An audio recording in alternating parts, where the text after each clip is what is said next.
Bapak Ibu dan Saudara semua, Shalom. Kami sangat senang dan bersyukur bisa menyapa jemaat Tuhan lagi di hari yang baru dan berkat yang baru.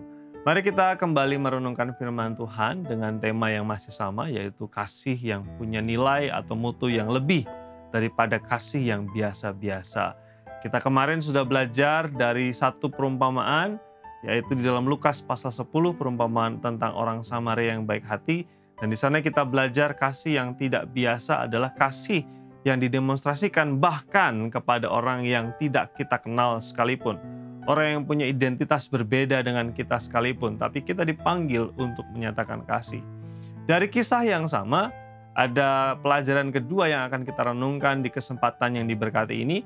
Kasih yang lebih bernilai, kasih yang tidak biasa-biasa, adalah kasih yang ditunjukkan di dalam ayat 34-35 yang berkata seperti ini.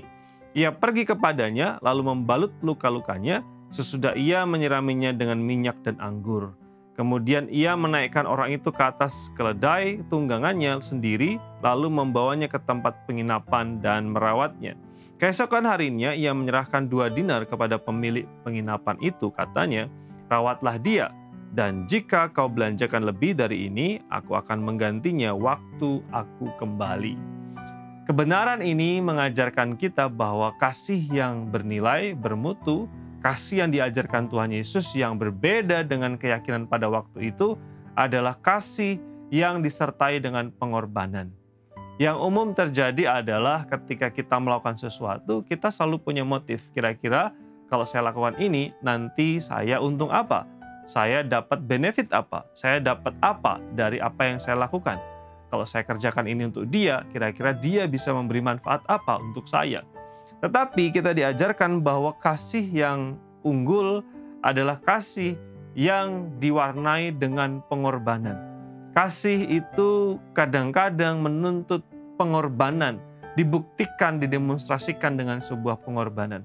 Betapa tidak ketika kita membaca 2 ayat tadi, bahwa orang Samaria yang digambarkan sebagai figur yang penuh kasih ini begitu berkorban untuk menolong orang yang asing, yang tidak dikenal, yang berbeda kebangsaan, keyakinan dengan dia.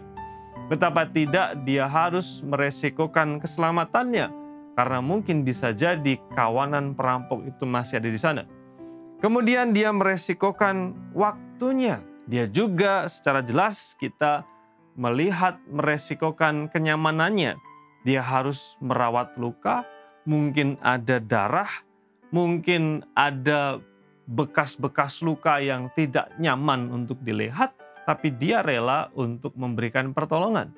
Lalu kemudian ketika korban ini dinaikkan ke keledai tunggangannya, dia rela untuk berjalan kaki sementara tunggangannya digunakan untuk orang yang sakit ini. Lalu kemudian secara jelas juga kita melihat bahwa dia berkorban uangnya, membayar penginapan, kemudian minyak dan anggurnya dipakai untuk pengobatan. Bukan hanya itu, tentu saja kita melihat bagaimana dia mengorbankan pikiran dan perhatiannya. Ketika mungkin dia berbisnis, tentu saja dia masih punya tanggungan. Seandainya ada hal yang terjadi atau misalnya pembayarannya kurang, dia harus bertanggung jawab. Bapak, Ibu, dan Saudara semua yang terkasih dalam Tuhan, di sini kita bisa melihat bahwa kasih yang diajarkan Tuhan Yesus adalah kasih yang unggul, karena kasih yang tidak mementingkan diri sendiri, tidak berpikir nanti saya dapat apa manfaatnya, apa benefitnya buat saya, tapi kasih yang diajarkan Tuhan Yesus adalah kasih yang mau berkorban. Bapak, Ibu, dan semua saudara yang terkasih dalam Tuhan Yesus Kristus, di pagi hari ini kita belajar untuk kita mencoba lalu kemudian ikut teladan Tuhan Yesus, di mana kadangkala kita dipanggil untuk menabur, kita dipanggil untuk menjadi berkat, kita dipanggil untuk mengorbankan sesuatu yang kita punya, supaya orang lain mendapatkan berkat dan kemurahan.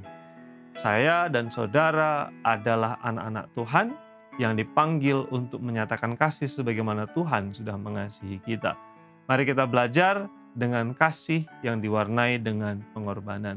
Kiranya firman Tuhan ini menolong kita semua untuk terus bertumbuh di dalam kasih, membuahkan kasih dalam kehidupan sehari-hari. Mari kita berdoa.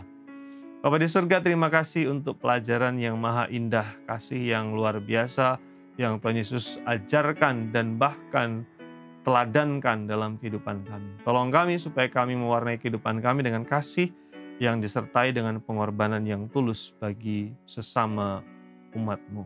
Terima kasih Tuhan, kami bersyukur dan menyerahkan hari ini. Amin.